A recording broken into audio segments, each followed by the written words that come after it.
Hi, everyone, and welcome to this week's bonus star of the week, Anissa Jones, who played Buffy on Family Affair and never lived to see her 19th birthday. Let's find out why she crashed and burned so early. Hi, everyone, and welcome to the bonus star of the week.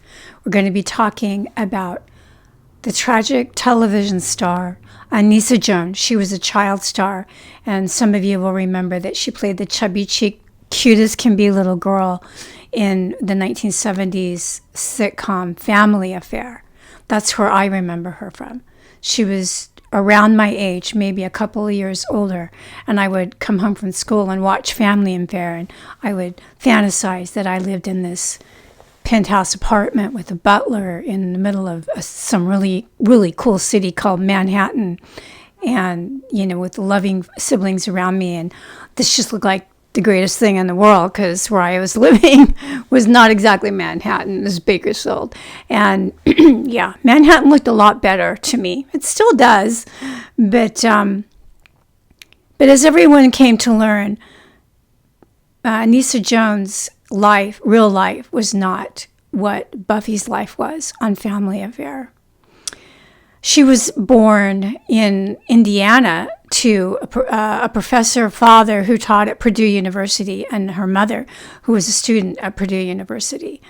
And they had a fairly good lifestyle, so they decided that Indiana was too cold for them, so they moved to Santa Monica and bought a beach house. And everything seemed to be great. They started living the California lifestyle. The mom got used to hobnobbing with celebrity wives, and everyone who saw her beautiful children told her that at the very least she should enroll her daughter in acting classes and get an agent, because she could be in the business too, because she was so cute. And the mother thought, okay, why not? In the meantime, the parents' marriage began to crumble. I think the mother accused the father of being gay, and the father accused the mother of being a lunatic, and so the marriage didn't last, and it was a very ugly divorce.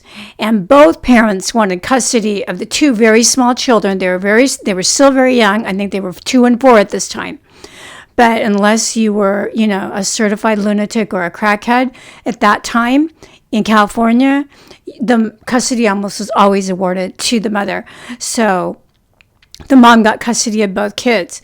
Well, she's got this lifestyle that's going to be pretty hard to maintain without her husband bringing in the money. She didn't have a lot of career options. So she turned to her daughter, because her daughter was already making a little bit of money pitching cereal in commercials. She had an agent, so she leaned a little heavier on her daughter to see if she could get her into actual acting parts in films or television. Well, this tactic worked, because her agent got her an audition for a new series that was going to be aired, and it was called Family Affair. And even though Anissa had no acting experience other than pitching cereal, she was literally the walking representation of the character that they were writing about on this show. And she, by the way, is in my second book, Tragic Hollywood, Beautiful, Glamorous, and Still Dead, under the segment of Tragic Children. I'm going to read you a little bit about her audition. Anissa had no real acting experience, but she was literally a walking doll with creamy skin, which was dotted with freckles, saucer-like brown eyes, and a bouncy golden pigtails. She also had a sweet, slightly husky voice that added greatly to her charm. She was paired with the equally cute Johnny Whitaker, and together the two of them brought in ratings week after week. This girl became phenomenally popular. She was probably the most popular character on the show. I might add that the show also starred Brian Keith, who was a well-known actor, had done many movies. He was the handsome romantic lead in several films, and the wonderful stage actor Sebastian Cabot. And the reason this show got a cursed reputation was that these 3 actors, Anissa Jones, Brian Keith, and Sebastian Cabot, all died young and all died tragically. And Brian Keith killed himself after a diagnosis of terminal cancer in the 90s after his daughter also did the same. Sebastian Cabot died in his 50s of a sudden heart attack, I think. I think it was a heart attack. And of course, we're going to get to Anissa Jones. But the show put tremendous pressure on this little girl's shoulders. Now she's the only breadwinner in the family, and her mom has complete control over her finances. Now, it was required of her mom to set aside a trust fund for her that she could access when she came of age. And that's what she did, because she's required by law to do that. But the rest of the money she was able to spend to maintain the family. But Anissa became overwhelmed with these pressures. She's only, I think, 6 when she started making the series. That's a lot. She worked, I thought there were child labor laws, but she worked all day and part of the evening on the set. She never had time off. She never had time to go on vacation. She was work during the times when they filmed these shows. And these were shows, I think these shows had at least 22 episodes a season. These weren't like 8 episodes like they do now. These were like, seriously, 22 full episodes a season, maybe more. I don't actually recall. When she wasn't working on the set, 5 days a week, 8 hours a day, her weekends were spent making the rounds of the talk show circuit. They loved to have her on the talk shows. She was so cute. And she would come out there with her little Mrs. Beasley doll. And this doll, Mrs. Beasley, became a huge marketing ploy for the network. And they sold millions of those dolls. They were so popular. It was the ugliest doll. I didn't ever like the Mrs. Beasley doll. I thought it was creepy looking, but yeah, they sold millions of those dolls. But she was spent either promoting the show at a ribbon cutting ceremony, or visiting children, needy children, or making the talk show around. So she really never had any time off. And, that's tough when you're a kid and you don't have any time off to be a kid. But Anissa Jones stuck it out for 4 years. I think on the 5th year, it slipped in the ratings, and it got the axe. I bet this little girl couldn't have been happier. But Mom had other ideas. She began taking Anissa on all these film auditions. I think one of the film auditions was The Exorcist, but she didn't get that role. So, she began taking her to all these auditions, hoping that she would snag another part that would make them money. Of course, you can only be a little kid for so long, and that was one of the reasons why I think Family Fare got the axe. She was clearly no longer a little girl. She was a budding teenager by the time they finally got the axe on Family Fare, and that's the problem with little kids, isn't it? They grow up.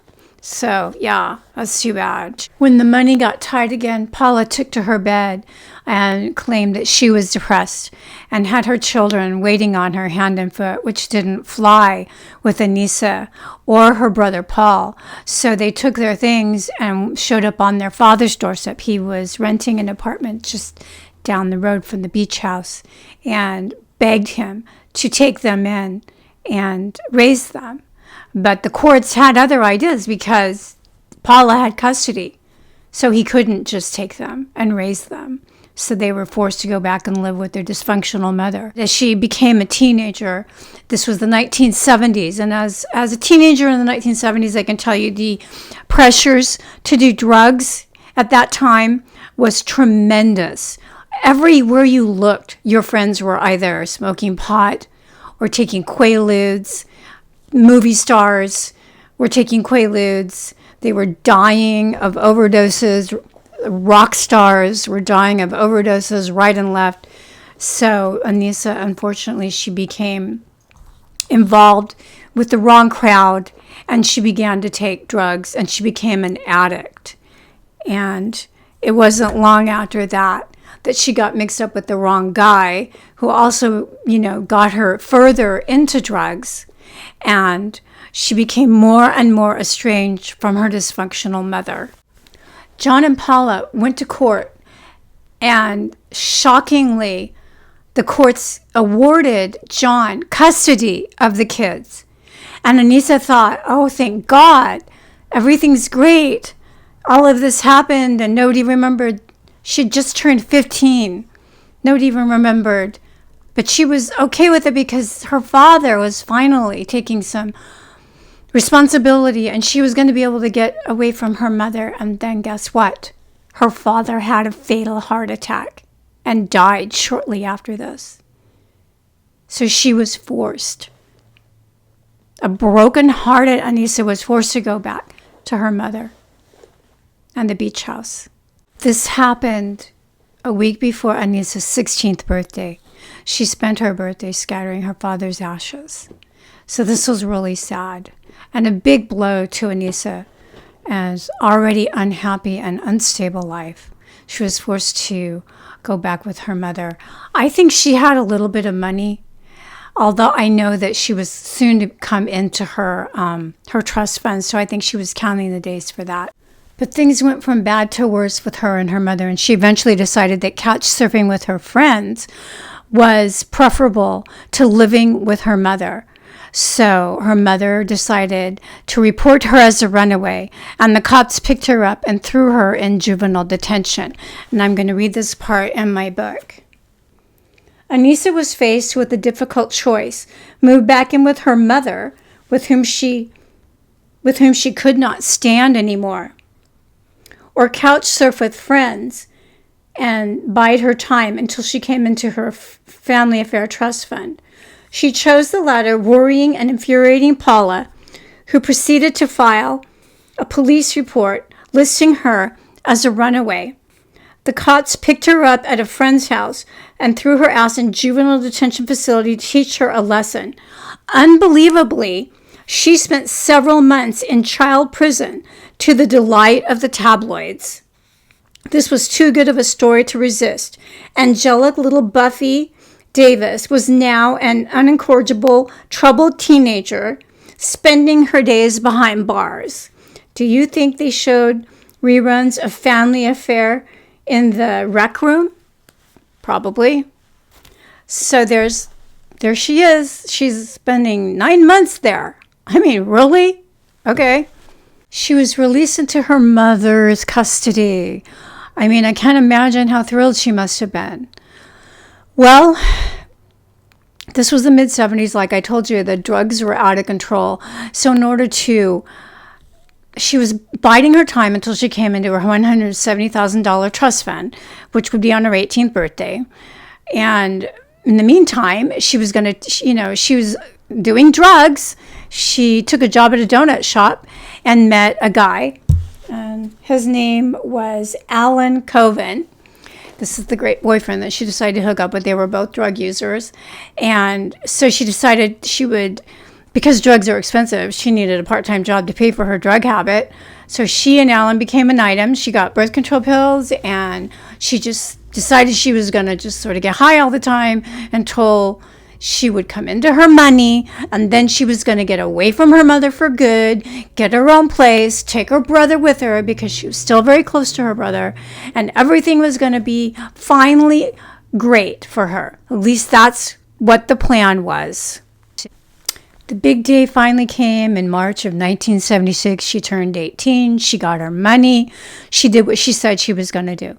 She bought herself a car, a very modest car, probably not the best car, a Ford Pinto. I think those things exploded and were taken off the market.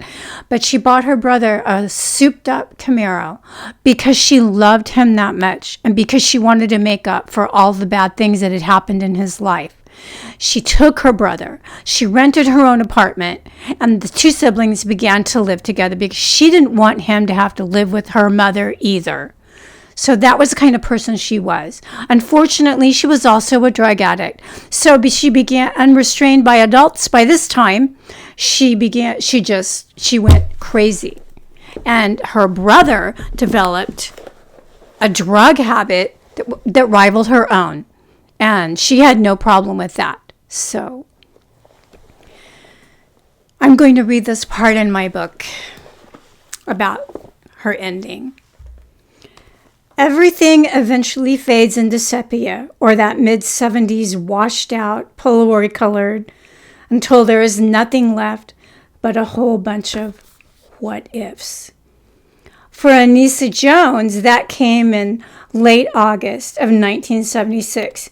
The nation had just held one of the biggest parties in its history to celebrate the bicentennial. New York City had suffered a complete 24-hour blackout that paralyzed the city, an event that made history. A new serial killer was on the loose, the son of Sam, and Jimmy Carter was running for president. Swine flu and had health workers scrambling, and Rocky was playing in the theaters when Anissa and her partner in junkiness, Coven, decided to spend another evening in a drug-induced stupor. On the evening of August 27th, they consumed huge quantities of angel dust, so common in the 70s, cocaine, and Quaaludes, also known as disco balls, because of their popularity. I guess that wasn't enough for them, so they hopped into Anissa's car and drove to a party at a mutual friend's house where parents were away for the weekend. Yeah, that was the thing in the 70s. This all reads like a script straight from the imagination of a screenwriter who never actually lived at that time that they were writing about, but tries to compensate by cramming their story with every possible stereotype. Well, at this party, she did more drugs and more drugs and more drugs. And then she fell asleep next to her boyfriend. And then she got up in the middle of the night, wandered around. Her friend was asking her, "What the hell are you doing? Go back to sleep." And she mumbled something, and I had it in here. She woke up at around 3 a.m., staggered down the hallway and into her host's bedroom, babbling incoherently. Annoyed, her friend told her to go back to bed. Sadly, she would, and she would never get up again. She was 18 years old. She barely turned 18. And she was dead. So, things don't end well for her brother either. A couple years later, I think, maybe, I don't know. I have it in here. He OD'd as well. He carved a tribute to her in cement in front of the house where she died. And that's still there to this day, as far as I know. So that's the sad story of Anissa Jones. R.I.P. That's really sad. Interestingly enough, she has a connection to Peg Entwistle, the 1930s actress who threw herself off the H of the Hollywood sign. Brian Keith, who actually tried to help Anissa in her later years, but just wasn't able to do it. Brian Keith's stepmother was Peg Entwistle. So, trivia. Thank you so much for joining me this week. I hope you enjoyed, and if you did, please like and subscribe, and remember to check out my books, Tragic Hollywood, Beautiful, Glamorous, and Dead, Tragic Hollywood, Beautiful, Glamorous, and Still Dead, and my novel, Goodbye, Angel, Goodbye. We'll see you next week.